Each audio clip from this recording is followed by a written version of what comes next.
All right, we are ready to add some shading and highlights to our frog using colored pencil.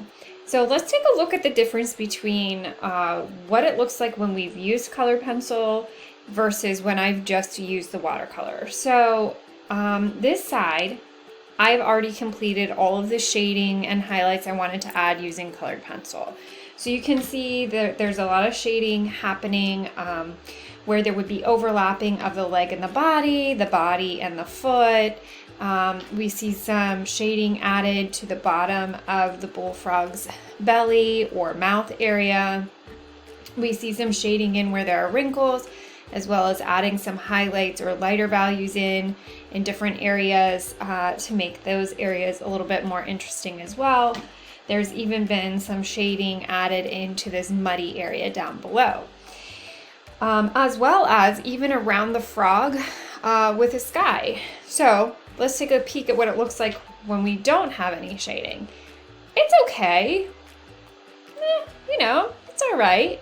But if we look at the two sides, this side definitely looks more refined and more finished. It's a little more interesting, and I'm definitely happier with this side than I am with this side. So let's go ahead and talk about how to go about adding the shading, and then I'll do a little bit of example for you and then let you work on it on your own. So what I did is I grabbed a box of my colored pencils and a scrap paper. So here's my scrap paper. I'm not going to grab my entire box of colored pencils for this, but these are the colored pencils I used to add shading to this bullfrog. So there's a variety of pencils happening here, and the way I determined which colors I was going to use is I started testing them out on my scrap paper to see what they were going to look like and would they work. So what I was looking for were colors that were in the same family or made sense together, that I could use to add darker values as well as to add lighter values to make the highlights. So that's what I was thinking. I was also thinking about what could I add to the sky to add some interest? What could I add to the mud down here that the frog's sitting in? Okay, so I recommend you test these out and decide on the colors you want to use to help you add shading and highlights to your frog. So you may not have the same exact colors as me, and that's okay. You use what you think is appropriate in the appropriate area. So the first thing I did was I identified the areas where I needed things to stand out a little bit more, right? So this is kind of blending in here now that it's all painted the same shade of green. It's not really popping. We are kind of losing this detail of this leg. So I'm gonna start there. And what I did was I actually started with this Crayola colored pencil called Jade Green. It's kind of like an olive or mossy green. And that's what I'm going to start with. So remember that when we're shading, we're adding value to this. The amount of pressure that we put determines how dark the value is or how bright it is. So right now, if I press really hard along this line, it's pretty dark. Okay, you can see that that's already darkened it up. If I move my hand up the pencil, the value of the color is going to be lighter. It's not going to be so intense, okay? So where the two areas of the body are meeting or overlapping, just like my two fingers are meeting here, we have this dark shadow. I'm going to assume that where the leg and the body are meeting, I'm also going to have a dark shadow there. Now, as I work my way out, I want to fade that out a little bit. So I'm going to go ahead and press harder when I am closer to the leg. And then I'm going to ease up on that pressure a little bit as I move away from the leg.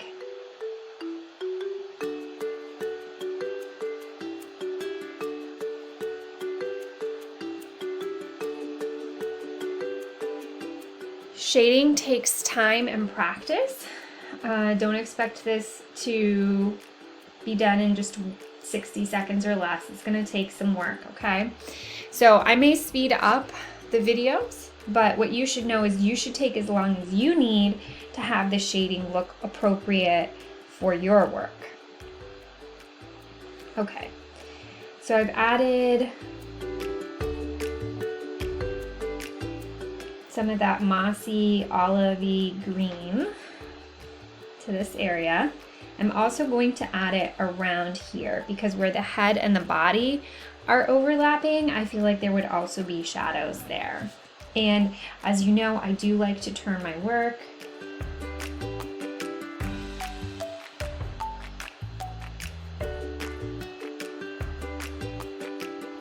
So when I'm really close, I'm pressing much more firmly, and then my pressure on my pencil is lightening as I move the pencil away from the overlap.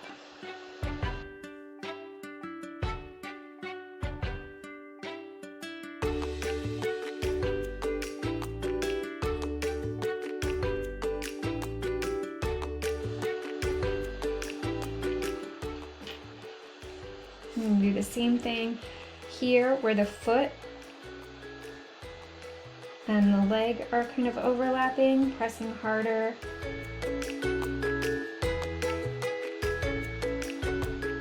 And then lightening the pressure as I go out.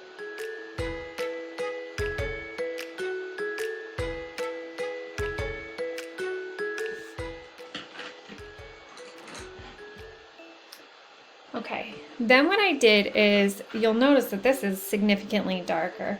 So what I did is I also went in with just a brown Crayola pencil, and depending again on what color your frog is, what color pencils you have available, you can choose different ones and that's fine.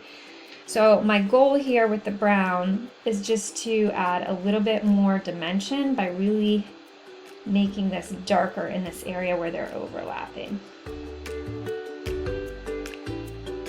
But I want to stick with colors that would seem appropriate on the frog. I don't just want to always use black when I'm shading.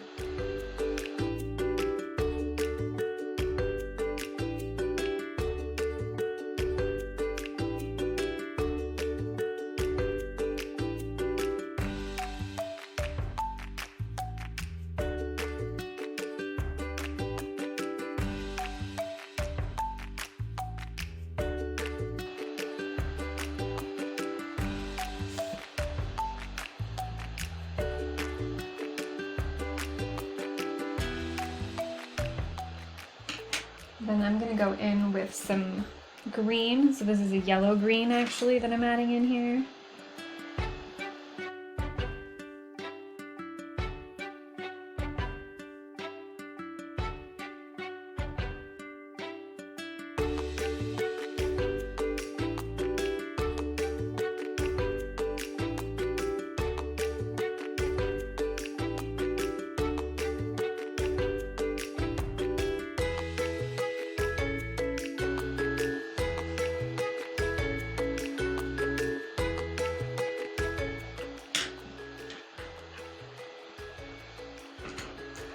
And now what I'm going to do is I'm going to pop in some highlights or some brighter areas on the frog as well. And those are going to be kind of more on these outside edges where I would imagine the sunlight hitting his body.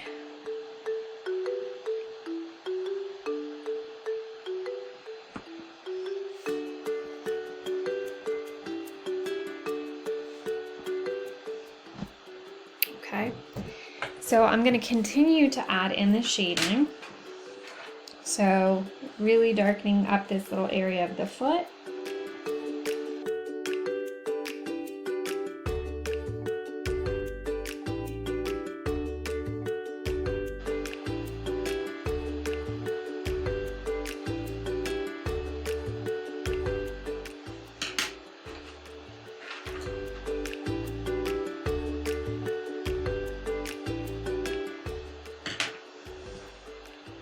Adding a little bit of a highlight on the outside edge of the foot.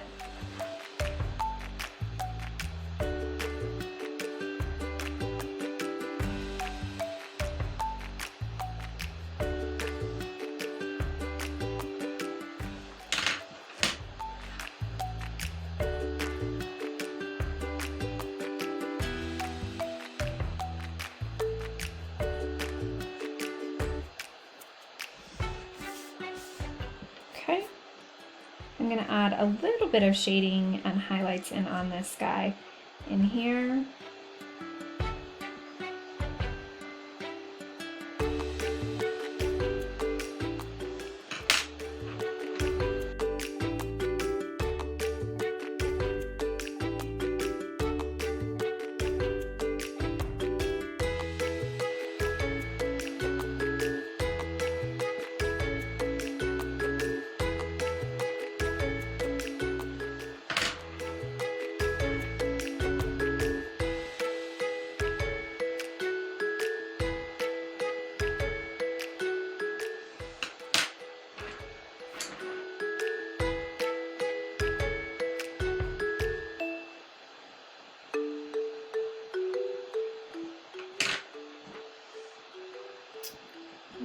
bit of white in there to help blend that all together.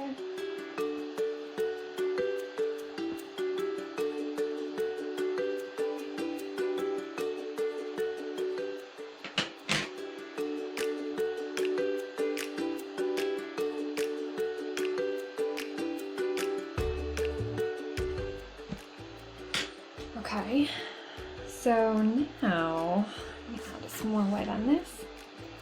So the idea is that if you're not satisfied with something, keep working on it. It doesn't have to be perfect, but if you think you can improve it by working on it further, go back and work on it further.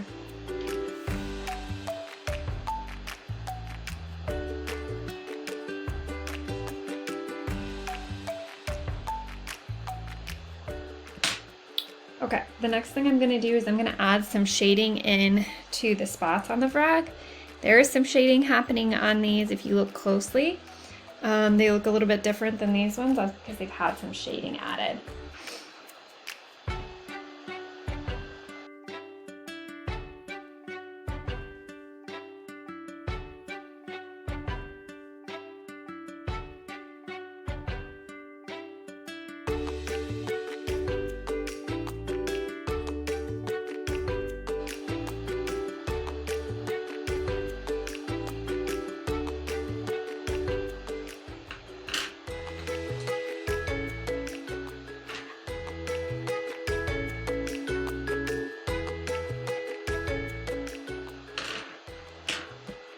Okay, so now I'm gonna go ahead in and work on the belly. And for that, I actually used light brown.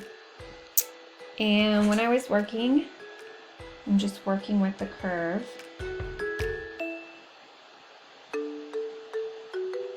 So my pencil's kind of moving back and forth in a curved motion.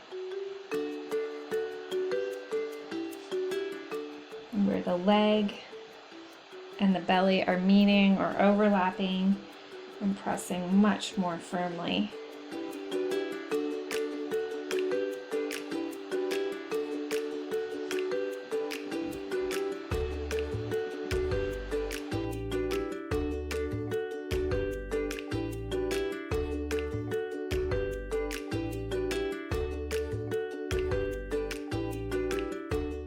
And kind of out at the angle of the fold here.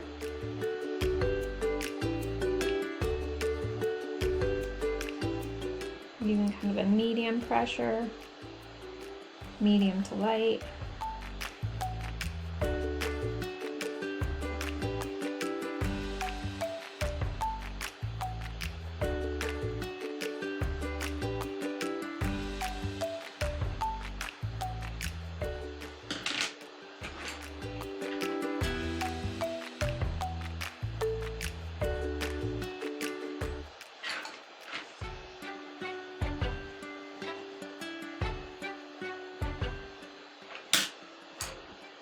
Taking my brown colored pencil, this is the regular brown, not light brown, to add that curve in there.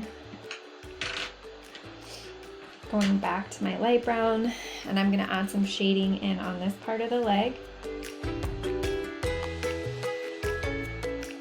Again, thinking about more pressure where there's an overlap or the appearance of an overlap happening, and then lightening my pressure as I go out.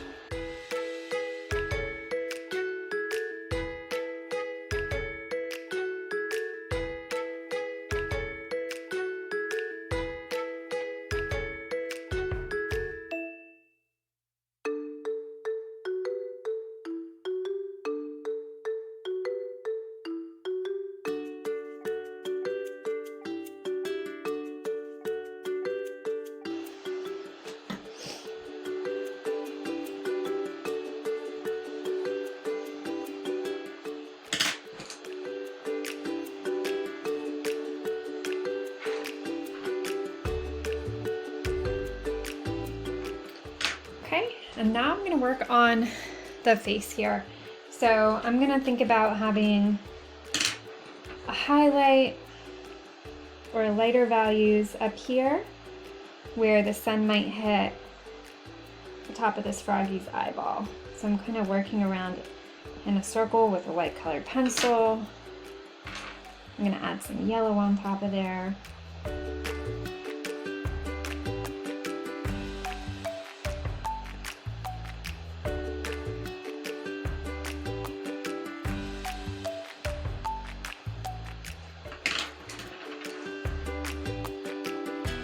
With that, I was pressing pretty firmly.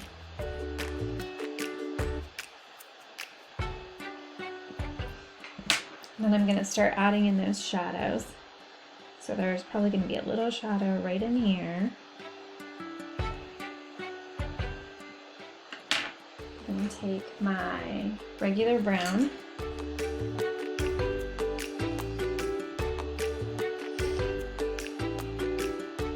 And put those in for little wrinkles under the eyes.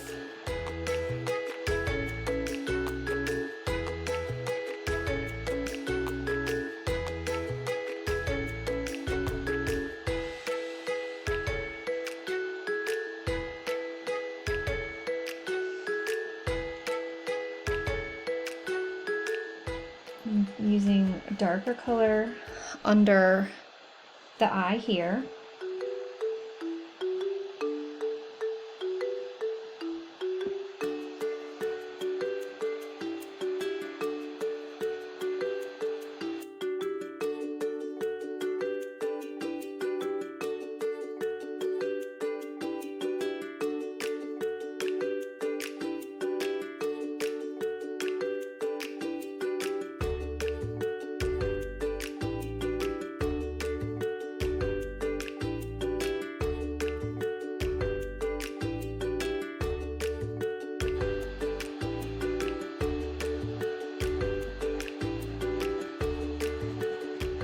Pressing very firmly with that.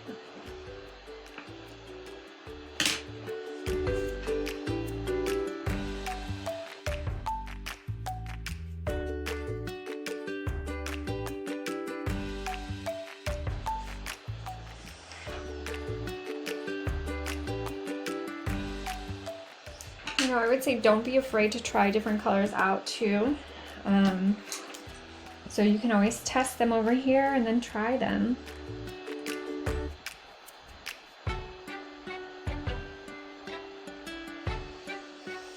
Test them on the scrap paper if you like it. Try it on your painting.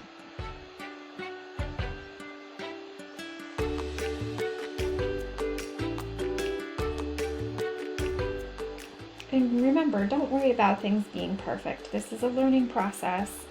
I am not expecting perfection from you. I am expecting to see that you gave it your best, but I am not expecting perfection.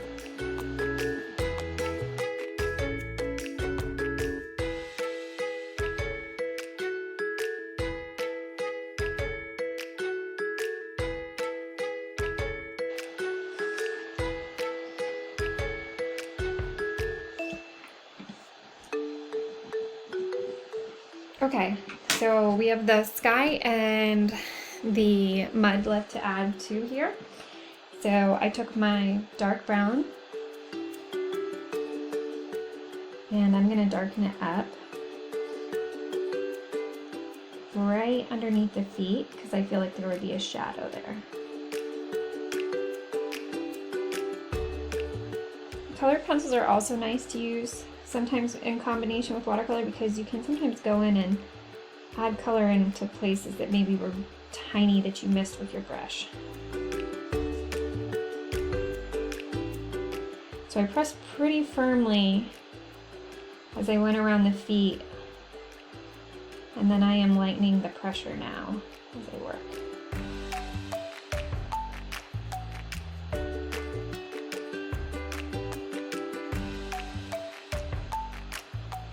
So changing the pressure of the pencil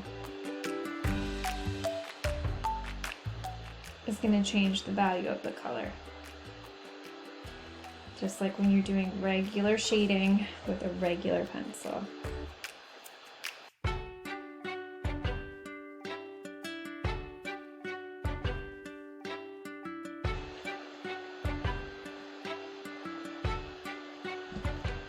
And I think I'm gonna leave that alone. I kind of like the way that looks.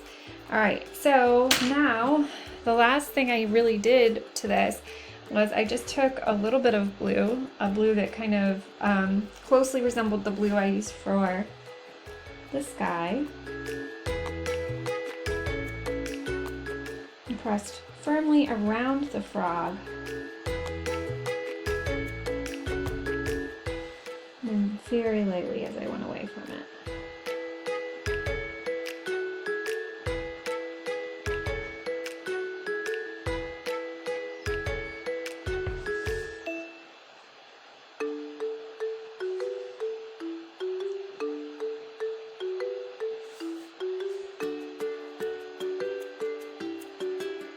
And just much lighter pressure as you move away from the frog.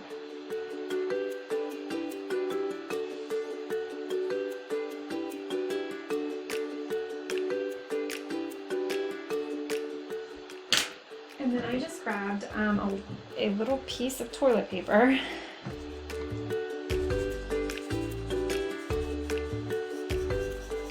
and very gently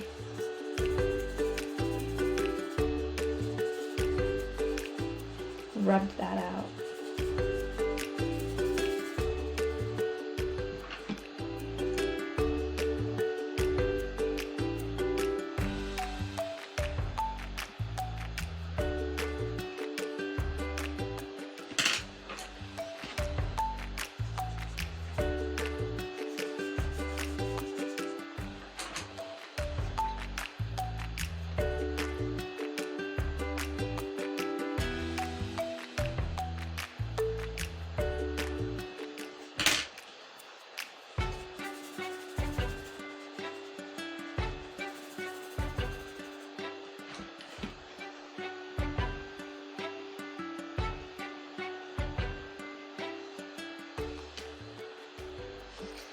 Okay, so now what we're gonna do is we're gonna flip this over. We have a little bit more work to do.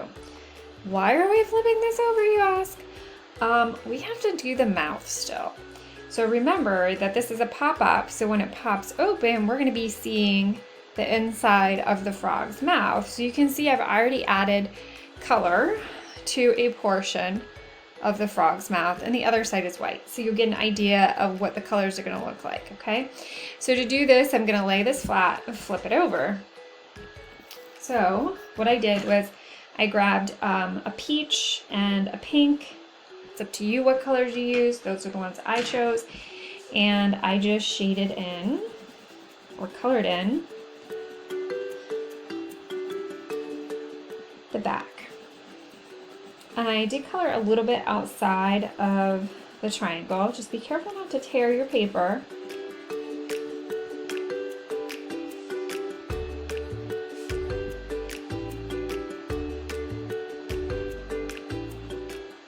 And then what I did is around the edges here, I pressed much more firmly.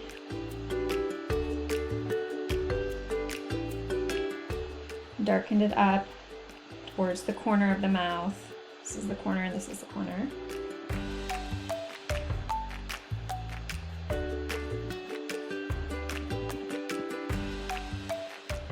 And of course, let me point out in case you missed this, you're going to be shading, adding color, highlights and shading to both sides of the frog. I've showed you how to do one side, but the great thing is what we did to one side, we repeat on the other side. So you're going to just be repeating the method. Same thing on the back here. So we're doing this one now. You do have to do both sides of it, clearly. I hope that's clear. I'm just going to use a tissue here, a little piece of toilet paper. Gonna blend those together.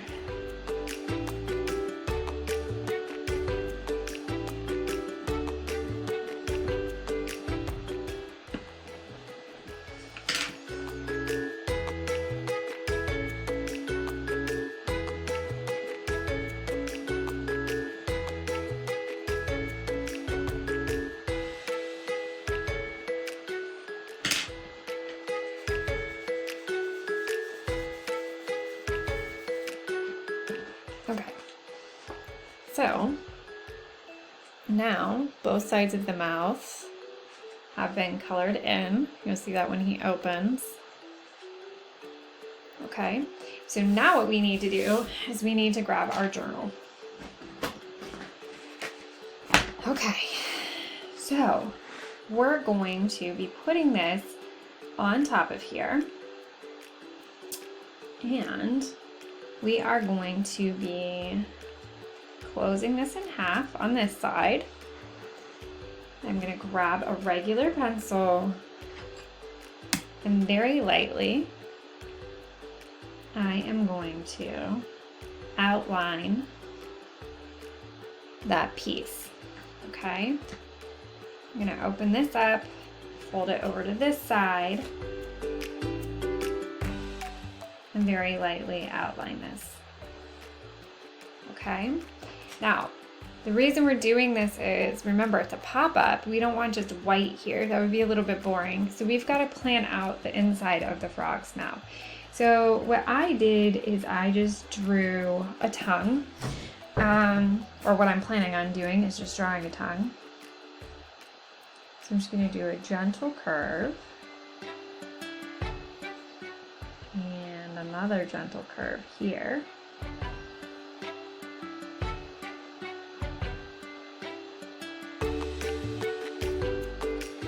And I'm gonna do, I don't even know if frogs have this, to be honest with you, I don't know.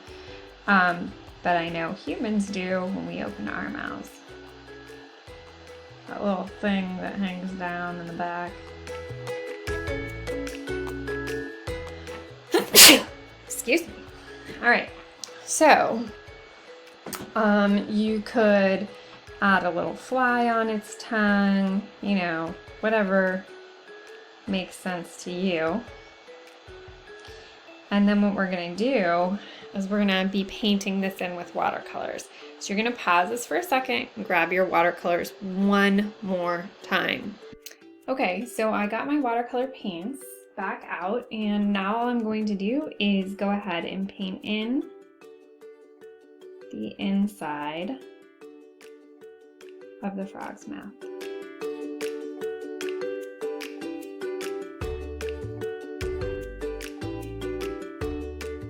And I'm going to go outside the edges a little bit, just in case I don't get this perfectly lined up.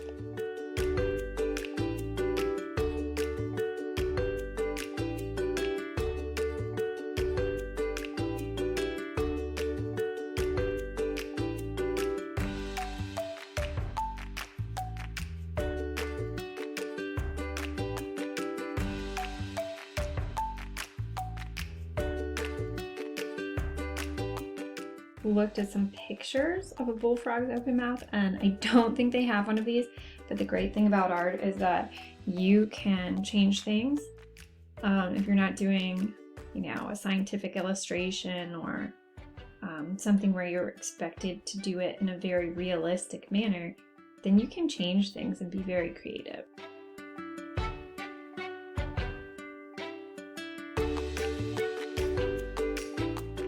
I think I'm going to do this the same color. I'm not trying to get too complicated with the inside of the mouth.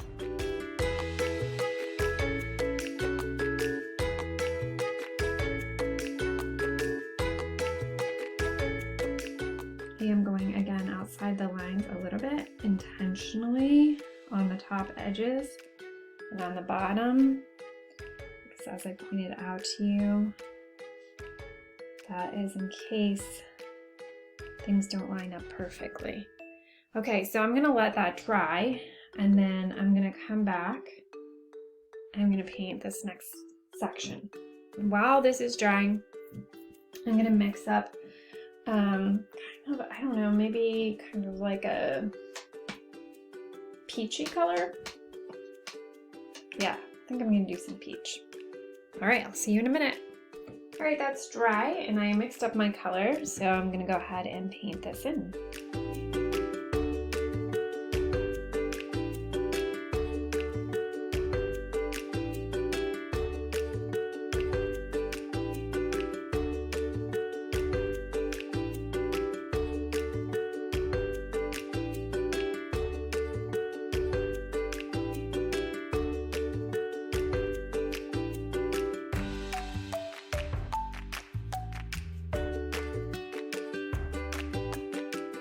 Okay, you can see I went outside the lines again. No big deal. Going outside of the lines intentionally. So, something you may want to do in your own. Okay, and since that's dry, I'm gonna go ahead and do the little bug, just the body of it, using some brown I had left in the top of.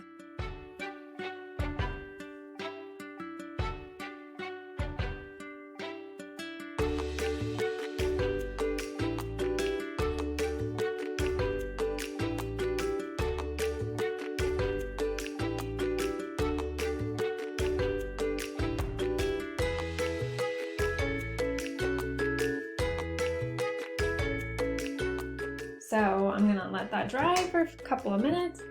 Then I'm gonna pop in some shading with my colored pencils, some highlights maybe. I'm gonna fold this and we'll get ready to do the very, very, very, very, very last step, which would be to glue. Okay, so we've got a few more things to do, then we're gonna get this glued in and finished. Okay, so this should be dry, so I'm just gonna go ahead and add in some shading now. So I'm gonna use brown, maybe light brown to start with.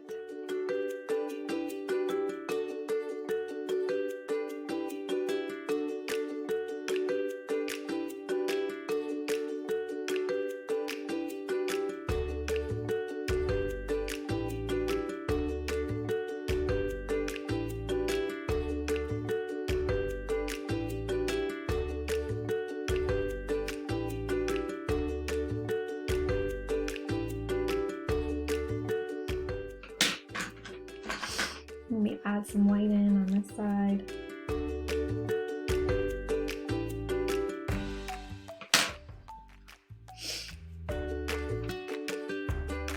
Some peach.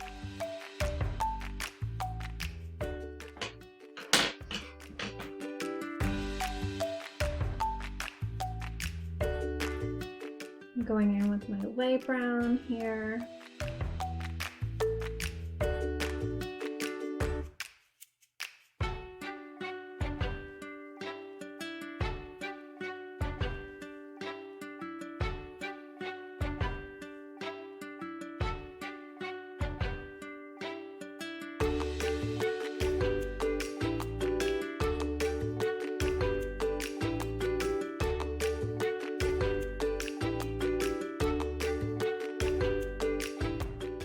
I'm just using light brown for all of this right now.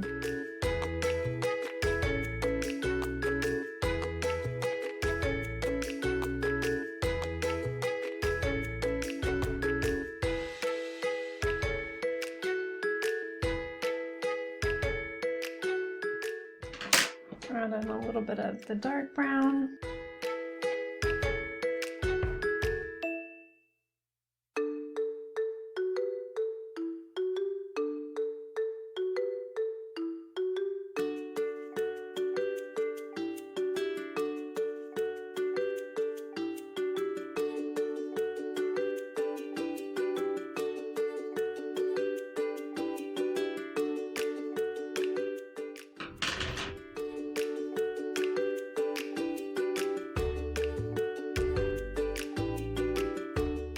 Light brown.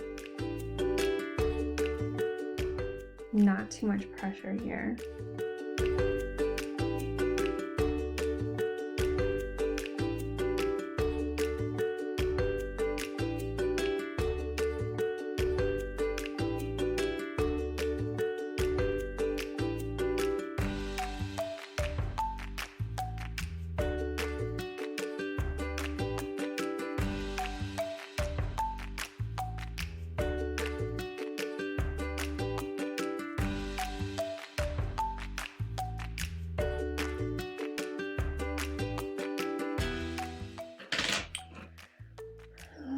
Maybe some peach on the tongue.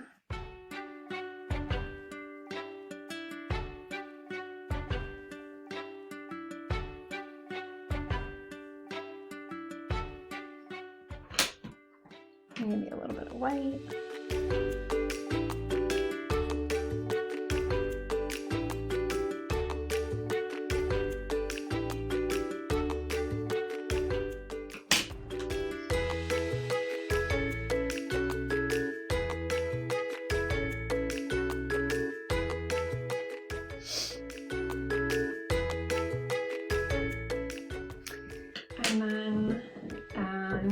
going to grab maybe even just a regular pencil for this, since I have it sitting around, and add some shading onto this little flag.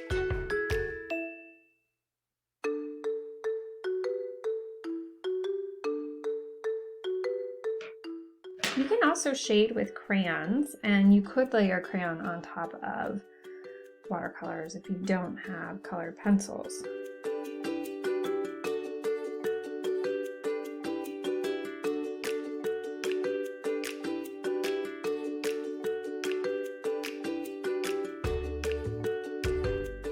Okay, so I think that's pretty much done.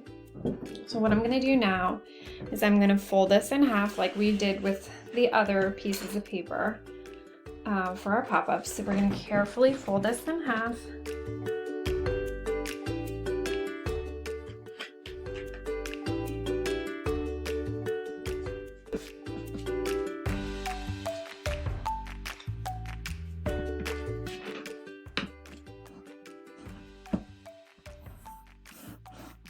Making a nice crease there with my fold by running my pencil over top of it. Okay, so it opens.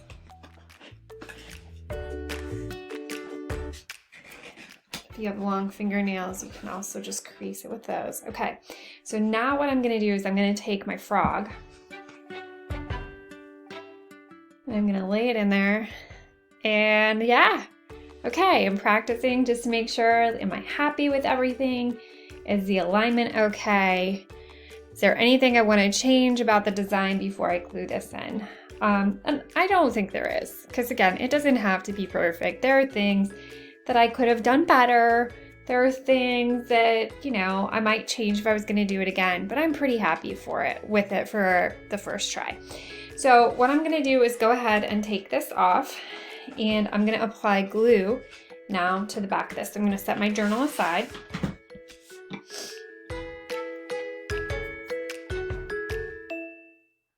And I'm going to apply a little bit of glue. Remember, a little goes a long way. Hopefully my glue is going to work. There we go. Don't think I'm probably going to need more than that. My brush that I washed out from the last time. I'm going to put a scrap paper underneath here. And I'm not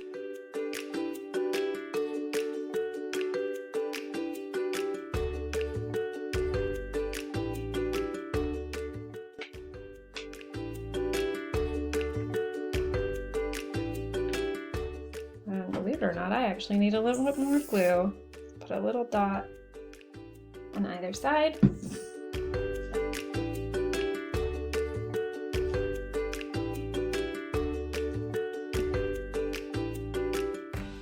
Sure I don't have glue on my finger that's holding that down.